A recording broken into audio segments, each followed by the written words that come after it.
Woodford Reserve, and they're opening the facility just for us. It's pretty special. They're opening it for us.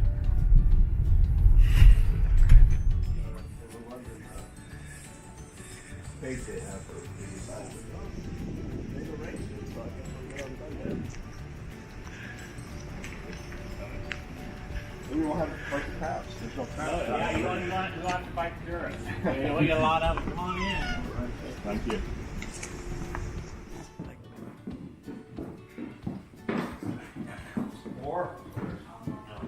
Hey, he brought out the malt for you guys. Oh, really? I think he's making Manhattans now, but it's kind of.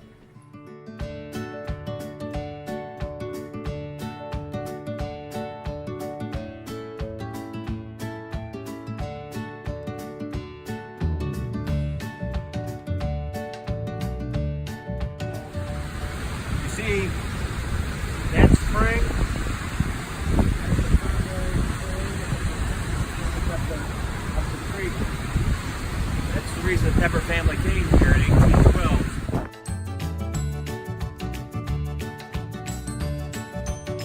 Our water comes in right into the cooker directly from the Pepper spring. We do not change the water. And we know our water will help develop certain flavor attributes because of its minerality, one of which are these wonderful florals. And now we have multiple grain recipes as we make wheat, malt, rye, and bourbon whiskeys. So each recipe is designed to deliver specific flavors. Of course, our core bourbon, our core business is our bourbon, and we are 72% corn, 18% rye, 10% malt and barley. The key is the rye, 18%. That gives you a real nice spice punch.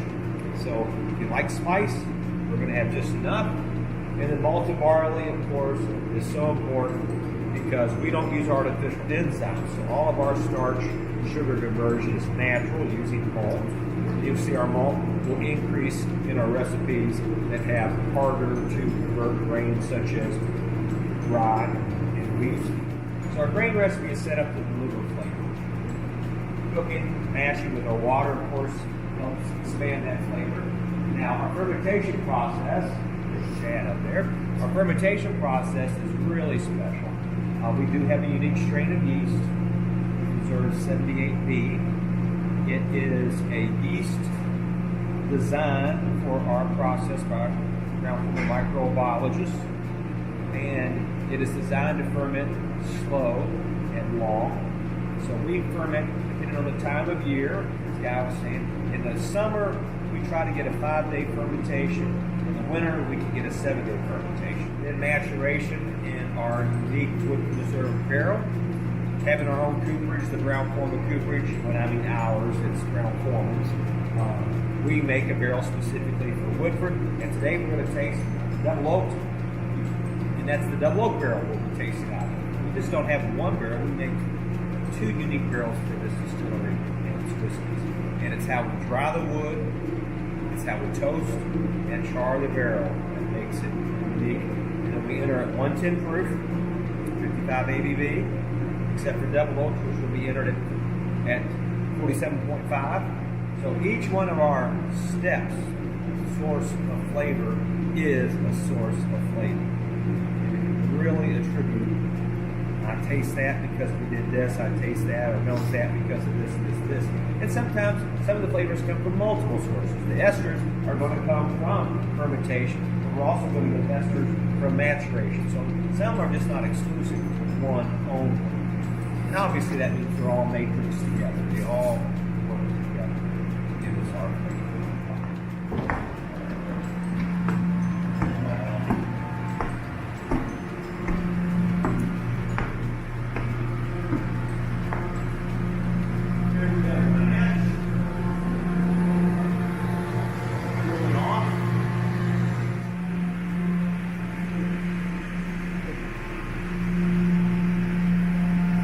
Here's a electric fermenter. So fermentation is nice and slow. These are 3 years old. Later this year we're going to add 2 more fermenters. Yeah. chop away some of our. All that stuff. We still operate by cubicle operators. Are we okay to try some? Yeah. Does it taste any different? Not a sour Oh, this still has some nice sweetness. We're going to start to develop.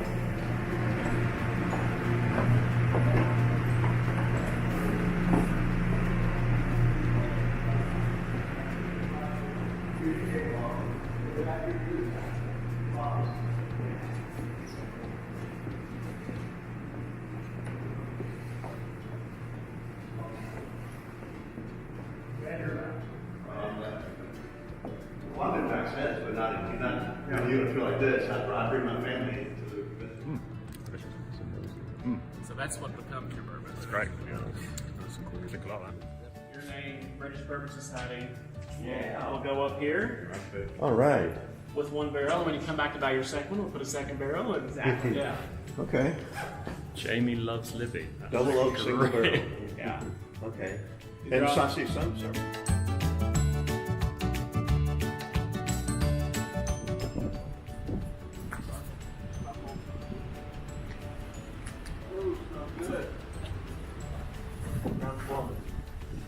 Well, so 2011. Is that a special barrel? yeah, that's a group of Brown family members. Oh, okay. They're Oh, I see some browns. Yeah, Stuart Brown, Ken Brown. they're all Brown, so sixth generation. Oh, okay. Um, And they claim that one, huh? well, No. they can have it. So, if you all visited Willett the other day and you were in the warehouse, was it cold? Yeah. Yeah. Well, it's not cold in here. In fact, we're cooling this building. This was much warmer just last week. So these are heat cycling warehouses. Every barrel of Woodford Reserve is heat cycled. Right here is our control panel. You want it hot, you turn those on. You want it not hot, you turn them off. And we will have heat rising into the building, and we will heat from a low of 60 degrees to 85 degrees. Now that's whiskey temp. We have 3 barrels of double oak. How do we know it's double oaked? It says so. Double oak. Double oaked. Double oaked. Okay. Double oaked. Double oaked. These 3 barrels were filled on different days.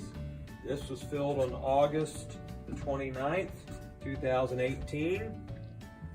This is filled on May the 17th, May the 8th, 2017. And this was filled on October the 27th. Because this is a finishing program. This is not an aging program, it's a finish. It's like taking XYZ single. So it was aged before those dates? Yes. It's like taking XYZ I got 2-year-old it. malt and putting in a port barrel for 2 years. So this is basically the amount of flavoring.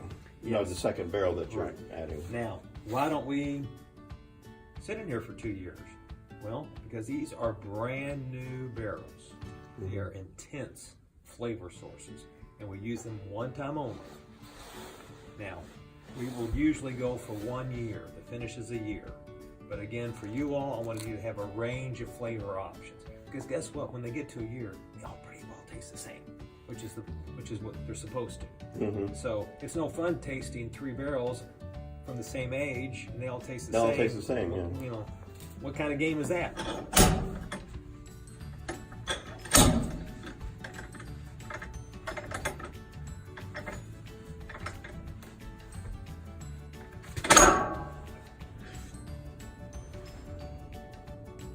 Done like a pro. Except nothing. Say no. I did good. There you go. There we go again. Just hold Way down in there. It's not a dry barrel, is it? No. Oh, okay. Yeah. That's what you want to say. There's nothing in it. There's liquid in there. There better be.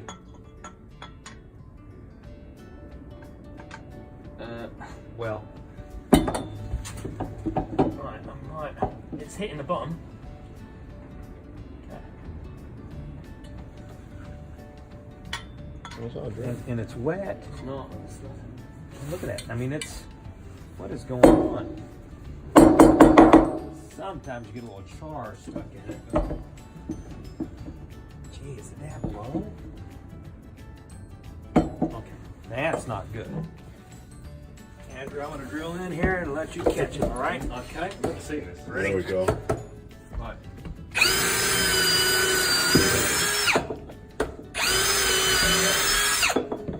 Well, come on. You have to tilt it forward. I think it's empty. No. It just doesn't want to come out. There you go. There we go. Well done.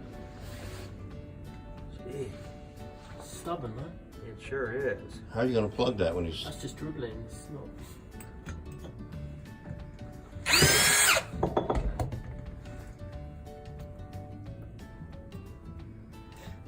I think we have found we have a leaky barrel.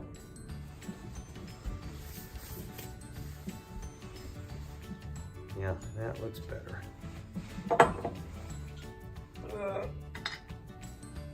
Now we're There you talking. go. That's the way it should have been.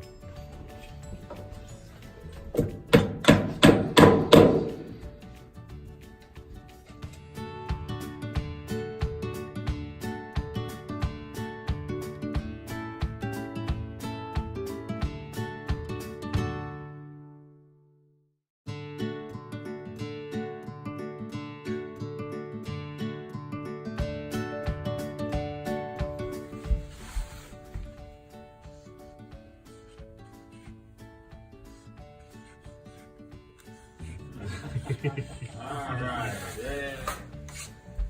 I'm gonna put Watson because nobody calls me Andrew. Not even my mother. Your mother calls you Watson? Yeah. Kind of weird, not gonna lie. Okay. It's official. Okay.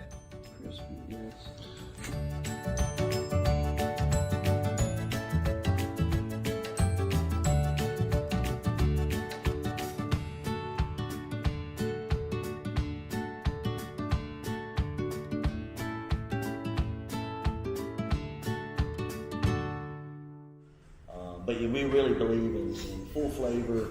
We really believe in kind of highlighting, basically the distillation process. So we're not looking to mask anything, take any flavor out. And we're high proof guys. So It'll be a good comparison side by side on the shelf, a wheat bourbon versus a rye bourbon, made at the same distillery, the same recipe as wheat versus rye, similar yeast strain, same process. Same fruit. For the rye. something unique about our rye is, there's a lot of different ryes. For example, high ryes, the bullet ryes we call them, GT ryes, Right. 95%. Right. So we call those Pennsylvania ryes because Pennsylvania, Maryland ryes, and Very little Virginia corn. ryes. And here you can tell there's Yeah, so this is a Kentucky rye. Gives it more of a edge, more of a balance, rounds the edges. Right. So Kentucky rye, we got to put corn in there.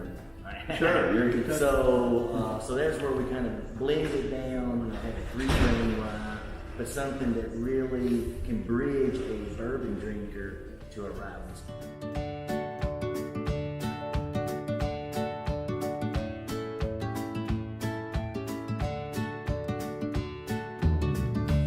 Uniquely, every distillery has a story. Everybody has a past.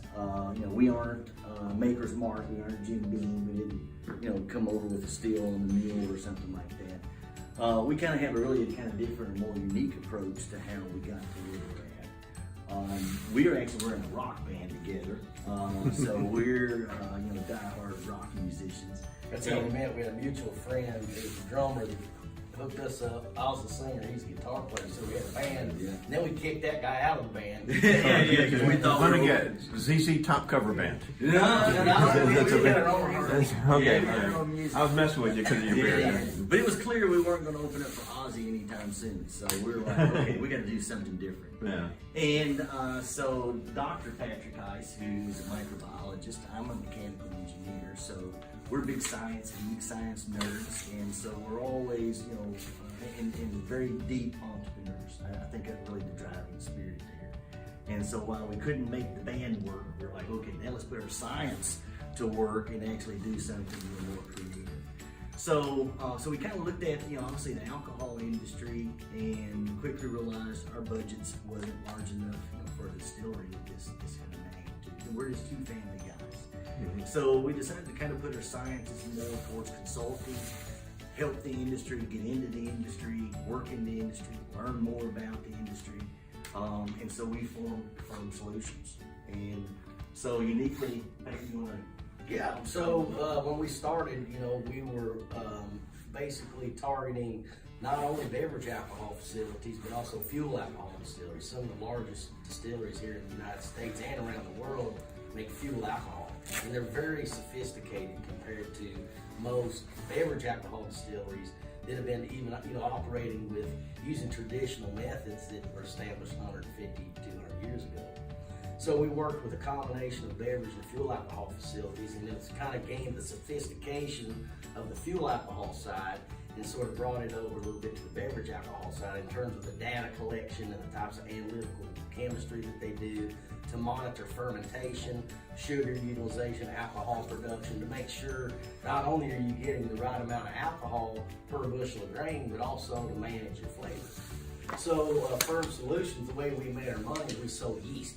So that's one of our big businesses, is selling yeast to distilleries. And currently we sell yeast to several hundred different distilleries, while also offering technical support for those distilleries. So when we go in for a technical visit, they normally have to disclose an enormous amount of information. It's kind of like if you go to the doctor and something's wrong, you gotta pull your pants down sometimes. So once we built up a good amount of expertise, plus Firm Solutions is a highly successful business, we ended up with the capital required to start a distillery. So Firm Solutions also plays an integral role in how we monitor our day-to-day quality assurance for incoming grain, how that grain is processed, how we mash, the procedures that we mash. So we basically take a collective best practices from the hundreds, over 1,000 distilleries that we've been in, and we put those all together for, most optimized distillery in our opinion. Fermenters are 4,000 gallons, and they'll yield about 12 barrels a batch. And so on our other side, we have 20,000 gallon fermenters, and they'll yield about 60 barrels a batch. So we'll see those kind of. Yeah. So that puts us around 210 to 215 barrels per day. Wow. This is our production. That's wonderful. So what's kind of really more unique is how we really kind of started and kind of viewed to change the type of whiskeys that we wanted to make. Like, for example, we wanted our bourbons to be of an older, high, small grains. Wanted it to be very flavorful. And what we kind of joked is getting out of the 70s club. Right. Most 70% 70%, 70 this, 70 that. So our bourbons are 64% corn, 24% wheat, or 24% rye, and 12% malted barley. So 36% small grains. We believe that's where the flavor is added in. So something else besides using a high small grain, obviously using our own proprietary yeast, but we wanted to use, again, a lot of the techniques that we had learned throughout our 10, 15 years in the industry of what we thought were the best of the best. And one of those, we also worked with breweries.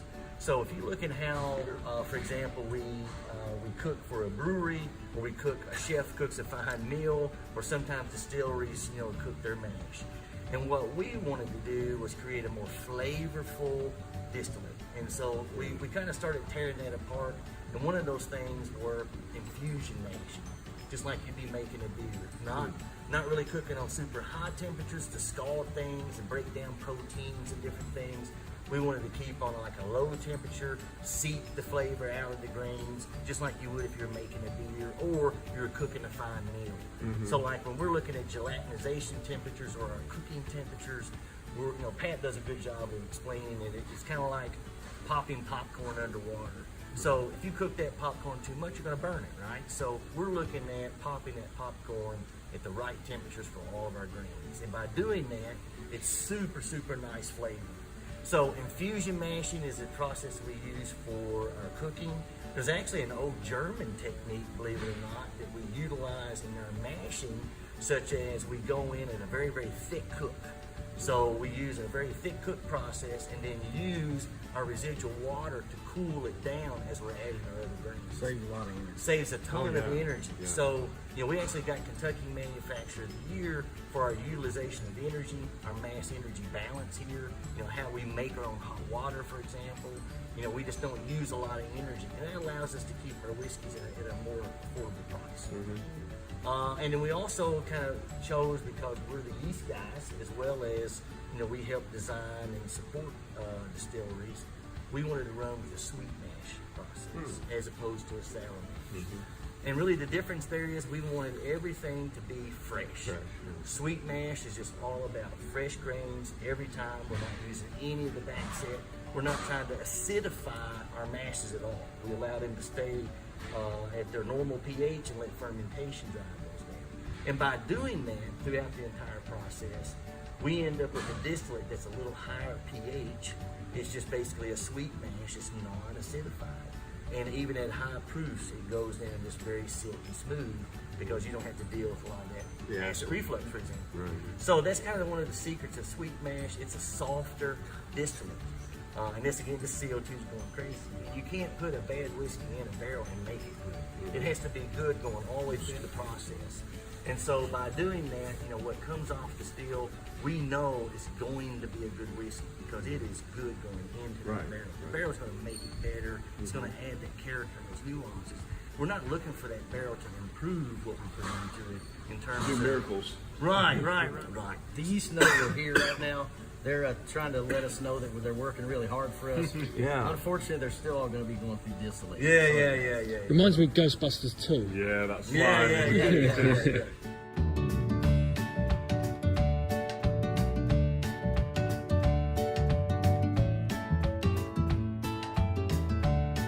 About 500 moving parts in this thing. Wow. And It's like a watch, a Swiss watch. Yeah, absolutely. It's It's probably more expensive than Swiss watch. Yeah. We could have bought probably a couple cars for what we paid for that thing. It does absolutely nothing but add probably about $1 to the bottle, to be honest with you. But it looks very cool. So as he's running, he's up there kind of running. We call him Walker Woodfield. Walker, there was Daniel Walker was the founder of Danvers. Walker Daniel. And Walker Daniel, I'm sorry. And then filling wood is what we do. So Walker Woodfield, we figured it kind of stuck one day. And then uniquely, I was asked the other day what were the names of our steels. And I was like, we're apparently science nerds because we're like 18 and 36. We call them out like a football player or something. And I was sitting next to Mary. That's the diameter. Yes, that's the diameter. I was sitting next to Mary Ann Eves, and she was talking about Fanny Bell and something else, and I'm like, man, we suck on marketing. We haven't even named our steels. We're like, That's fine. You in the game, 36. We got some other tricks up our sleeve besides naming our stills. Yeah. We're probably more focused on the data. So.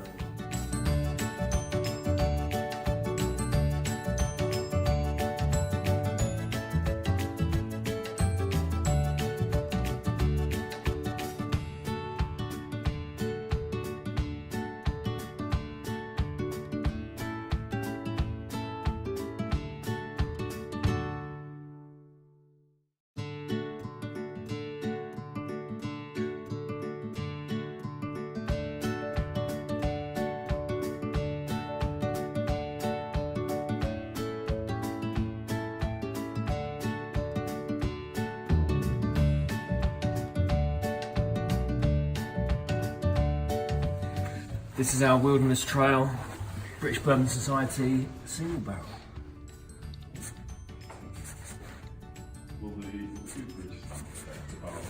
Yes. Yeah, they do that all. Now, we put all this stuff. There you go.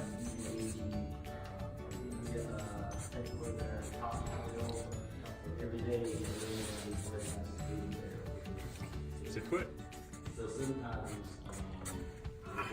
paper line going down the back of the well, it's been leaking for the last 5 years. And so that's usually the sign. You made that. So I just play acid. I was kind of busy.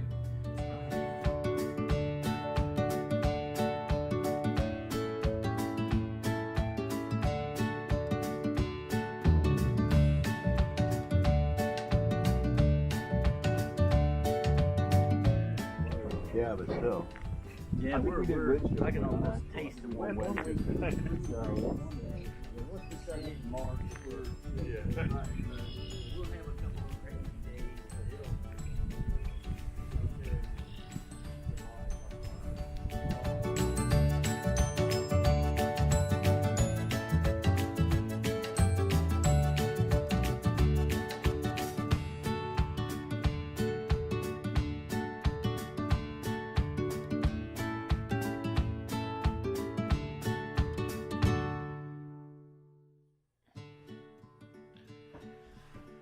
All right then.